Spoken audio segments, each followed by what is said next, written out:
এটা পড়লে 100% কমন পাবা, শুধু এই চ্যাপ্টারটা পড়ে গেলেই হবে, এই 3টা চ্যাপ্টার থেকেই তোমার সব সিকিউ আসবে, এরকম যারা পড়াশোনা করবা তারা কিন্তু এবার একটু ধরা খাবা বলেই মনে হচ্ছে। ঠিক আছে, 2026 সালের এইচএসসি পরীক্ষার প্রশ্ন কেমন হতে পারে, এইটা নিয়ে কিন্তু আমাদের এইচএসসি 26 ব্যাচের স্টুডেন্টরা অনেক টেনশনে আছো। টেনশনে থাকাটাই তো স্বাভাবিক, কারণ এবছর তো এইচএসসি কিন্তু বাকি বছরগুলোর থেকে বেশ আলাদা। প্রথম যে কারণ সেটা হলো এটা ফুল সিলেবাসে হবে। 2019 সালের পরে এটাই কিন্তু প্রথম ফুল সিলেবাসে পরীক্ষা হচ্ছে, তাই না? এতদিন তো শর্ট সিলেবাসে পরীক্ষা। এন্ড নাম্বার 2 সেটা হলো সরকার চেঞ্জ হয়েছে, শিক্ষামন্ত্রী চেঞ্জ হয়েছে এবং পুরো সিস্টেমটাকে নতুন ভাবে ঢেলে সাজানোর পরিকল্পনা চলছে।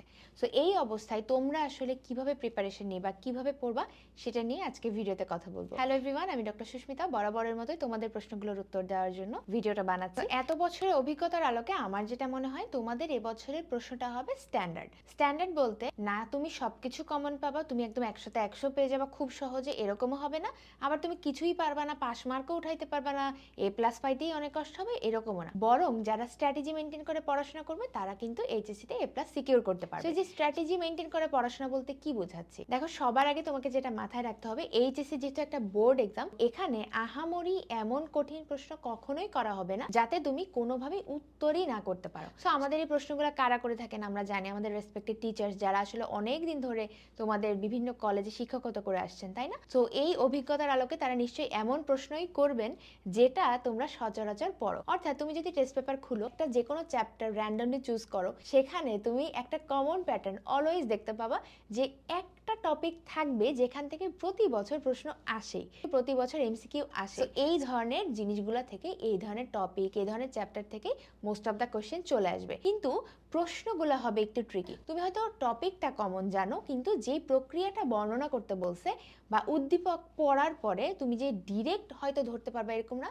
তুমি যদি বইটা পড়ে থাকো, মূল বই পড়ে থাকো, বা আগে এই ধরনের প্রশ্ন প্র্যাকটিস করে থাকো, তাহলে কিন্তু তুমি সহজেই বুঝতে পারবে যে গ নাম্বারে বা ঘ নাম্বারে এক্স্যাক্ট তোমাকে কোন প্রক্রিয়াটা সম্বন্ধে জানতে চাই। তো এ কারণে আমরা যদি এবছর এইচএসসিতে ভালো করতে চাই, আমাদেরকে মূল বই সম্পর্কে ভালো ধারণা রাখতে হবে। তুমি যতই সাজেশন পড়ো বা এটা পড়লে 100% কমন পাবা, এই চ্যাপ্টারটা পড়ে গেলেই হবে, এই 3টা চ্যাপ্টার থেকেই তোমার সব সিকিউ আসবে, এরকম যারা পড়াশোনা করবা তারা কিন্তু এবার একটু ধরা খাবা বলেই মনে হচ্ছে। ঠিক আছে, তোমার এইচএসসির মূল বই যেটা আছে, প্রতিটা চ্যাপ্টার তুমি খুব সুন্দর করে অ্যাটলিস্ট একটা বার রিডিং দিয়ে রাখো, এবং যেই টপিকগুলা সচরাচর ইম্পর্টেন্স দিয়ে পড়ানো হয় তোমাদের কলেজে, বা তুমি যেসব টিচারদের কাছে পড়ছো তাদের কাছে যেসব টপিকগুলো তুমি বারবার দেখো যে ইম্পর্টেন্স দিয়ে পড়ানো হচ্ছে, বা তুমি মডেল টেস্টে বা তোমার কলেজের টেস্টে তুমি যে ধরনের কোয়েশ্চেনগুলো ফেস করছো, সেই টপিকগুলো কোনোভাবেই তুমি হেলাফেলা করো না। একটু সুন্দর করে তুমি তোমার কনসেপ্ট ক্লিয়ার করে পড়ো, যাতে যে কোনো প্রশ্ন আসলে তুমি উত্তর করতে পারো।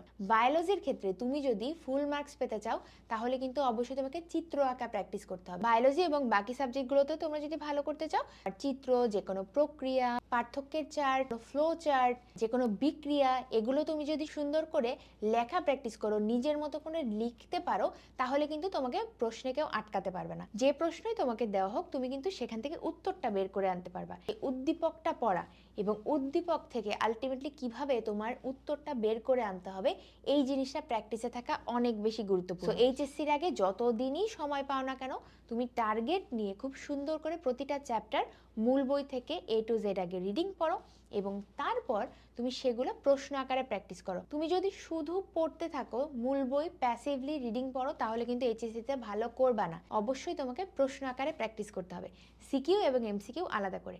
সিকিউ কিভাবে পড়বা, এমসিকিউ কিভাবে পড়বা, এ সম্বন্ধে আমি আলাদা ভিডিও বানাইছি, সেই ভিডিওগুলো দেখে নিবা, তাহলে কিন্তু তুমি খুব সুন্দর করে বুঝতে পারবা। তো তোমার কি মনে হয় এইচএসসি প্রশ্ন এবার কেমন হতে পারো, অবশ্যই আমাকে কমেন্টে জানাও, এবং তুমি নেক্সট কোন টপিকে ভিডিও দেখতে চাও সেটাও কিন্তু জানাতে ভুলো না।